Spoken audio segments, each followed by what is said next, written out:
What is up guys, Andy Forrest Team Runner here and welcome back to another video. Cardiff Half Marathon is now in the books. London Marathon is 6 months away. I'm going to be talking today about what is next, what is going to be filling the void for the next 3 months, what is the next training block. Oh, and also whilst we're at it, we're going to be doing some fuel testing.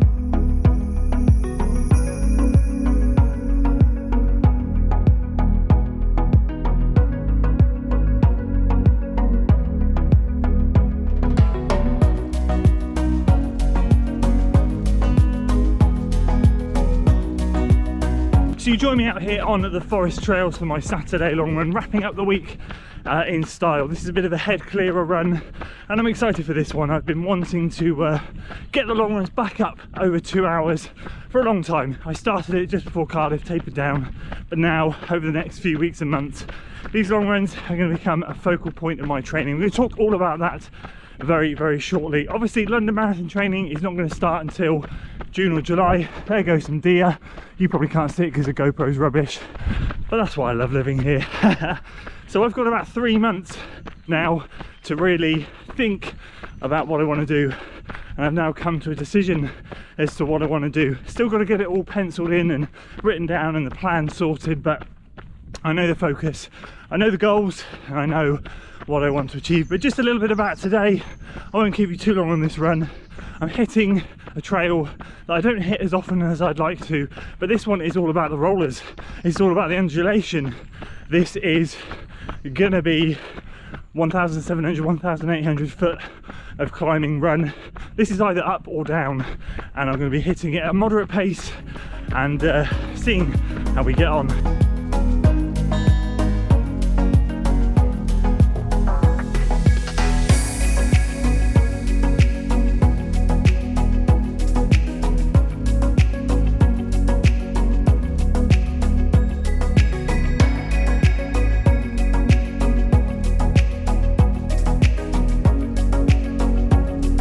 So just to give you a quick idea of the route, I'll pop the elevation on screen at the end of the run, but it's a mile onto the cycle track, just kind of downhill and uphill, and it's a lovely 3.5 mile downhill to the cycle centre, which is there when I did a big 200-300 foot climb up onto this track. Give you a bit of perspective, been clocking 650s, 640s, well that mile was a 7:55, and I'm trying to be a bit cautious because I haven't really done too many big long runs, so just kind of approaching this out section with caution. Lots of switchbacks, lots of up and downs. Now we're on the trail. It's about 5 miles I think out and back, maybe 6, I can't remember exactly, but it's average uphill on the way and then average downhill on the way back, then have that lovely 200-300 foot hill to go back down. But then of course those 3.5 miles I came downhill at the start, I then have to finish with uphill.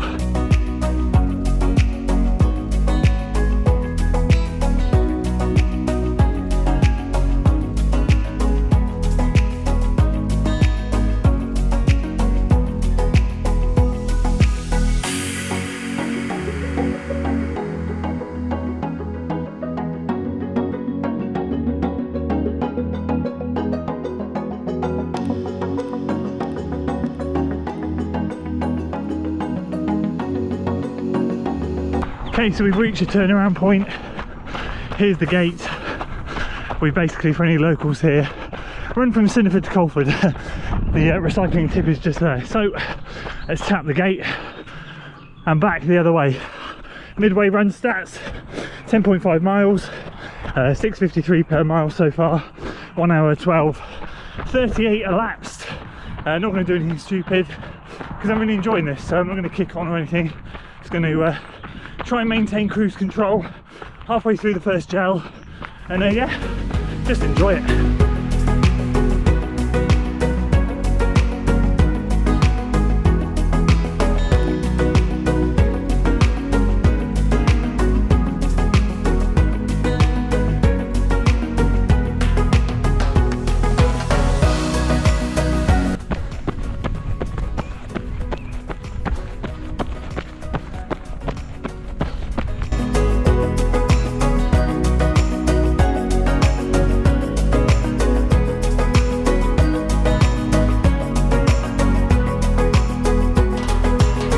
go, just come off the trail now.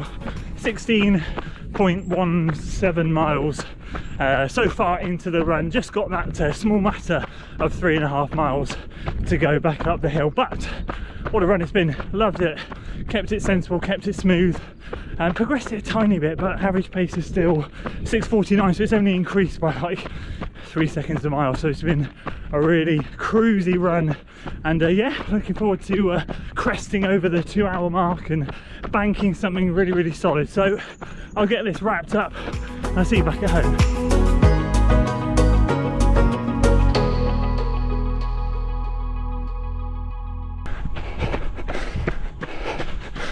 So I ended up going for 2.5 hours in the end, took the Hyperion tempos out there, broke them in. That was one hell of a run to break them in on, but just reminded myself why these are the best non-plated shoes I marathon train in. They were just fantastic. I love them today, straight fresh out of the box, 22 miles in the bag, 2.5 hours, just felt like I could go on for such a long period of time. Got to be honest with you, I set out at a pace today that felt really quite comfortable. Average heart rate was 154 for the run, so that just shows that I wasn't really working too hard. The hills were there though, over, wow, I think it was 1,850 foot or something like that, so a really decent elevation run, and that's what I'm starting to do over the next few weeks, is just add a few more hills in there. We're going to be covering all of that very shortly. Before we talk about what is next, the next block, those next 3 months, what they're going to look like and what we're committing to. Will it be a marathon or will it be something else? I just want to give you a quick update or review on these SIS Beta Gels. Beta Fuel, not Beta Gels, apologies about that. This is the new product from SIS, or newish, and this is a new formula that I've been excited to try out because, as some of you may or may not know, the original SIS gels don't work particularly well for me. They do give me stomach issues. They're something that used to ruin a lot of my races, to be honest with you, until I started to discover other gel brands that did start to work with me. And for a period of time, it really was just Unived, which were the only ones I could use. They were great. Used those for Shepherdine Marathon. That was on my PB run. Since then, brands have come out with new formulas, other new brands have come out, and I've been able to expand my running gel diet, and I'm pleased to say that I got on really well with these things today. So if you're like me, someone that used to use SIS or can use SIS but it doesn't particularly sit well in your stomach, or you struggle with it, you get stitches, cramps, which is what I used to get, I am quite confident in saying that this is better, and I had no issues whatsoever. So I used 2 gels on the run. I used the original gel and I used the Nootropics gel. Now this thing gets you wired. 200 grams of caffeine in this. This is nuts. I was buzzing when I was taking this. I actually took it in very slowly over a number of miles because I didn't want to just basically shove this in one go. I thought I'm going to have a monster caffeine crash at the end. So I did take it over like 3 or 4 miles, just bits and pieces, but this one went down relatively quickly, and really happy with the result. Really happy that there's another gel brand that I can use, as I said, in my running diet, and actually really tasty. This really did taste like orange, and this really did taste like apple. I've got a couple more to use. I'm excited to use those as well. I'll give it another test at some point, and I've got some drink mix to test and some chews. So I obviously haven't tested those yet, but I wanted to give my initial feedback on the gels. For those of you out there, as I said, who struggle with the original stuff, I think you might find this might be different. For me, it gets a big thumbs up, really happy, and I would be confident in using this again. Well, what I would do is use them one more time in training, and I think again, if I have no issues there whatsoever, then I'd be confident to take these into a racing situation. So really big thumbs up, provided to me by X Miles. They're very good to me. They send me fuel to test, other products to test, and I'm super grateful. In return, their link is in the description below for all of your marathon training needs, fueling products, everything, you name it, you can grab it there.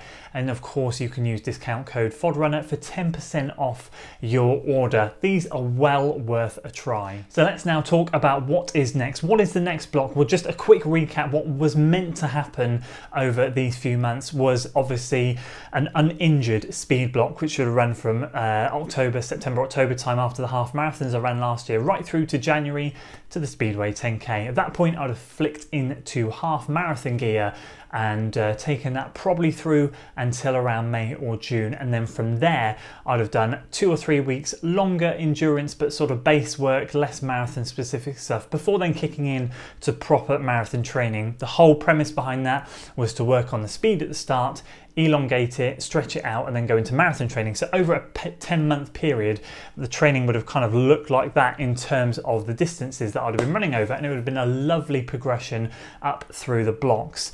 However, as a lot of you guys know, injured, did too much in the speed block, too much intensity, I was just over revving it slightly, and I had to sit out for about 4 weeks of kind of no running, walk running, gentle running. It was a horrific time, but I managed to get myself back into some decent shape, pick back up where I left off after, I'd say 3 or 4 weeks back doing that style training in January and February, and then ready to get those PBs at Bourton 10K of 34:12, and then a half PB at Cardiff of 75:17, whatever it was. So I feel like I've kind of picked up the heart of the speed block, done it justice, but I was ready at that point to just kind of stop. I was ready at that point to just kind of like leave that block behind, even though I'd only just kind of picked it back up after injury, and kind of close that chapter. I feel it's a good point to close it, got those PBs and ready to move on to the next. So realistically then, that leaves me now with 6 months until London.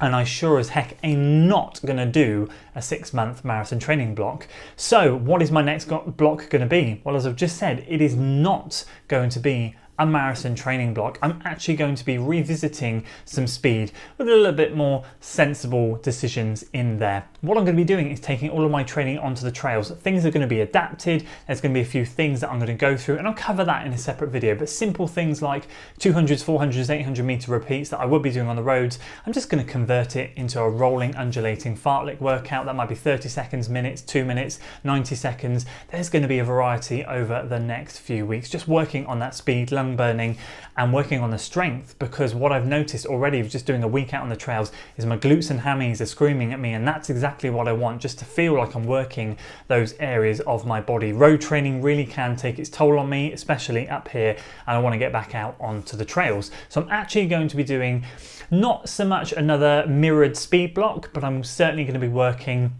more on that 5k and 10k top end speed, because over the next 2 or 3 months I do have some shorter distance races booked in. I'll confirm some of those in a later video. I do also have some longer distance races booked in, and again I'll confirm those, but that's not going to be the primary focus of what I'm doing.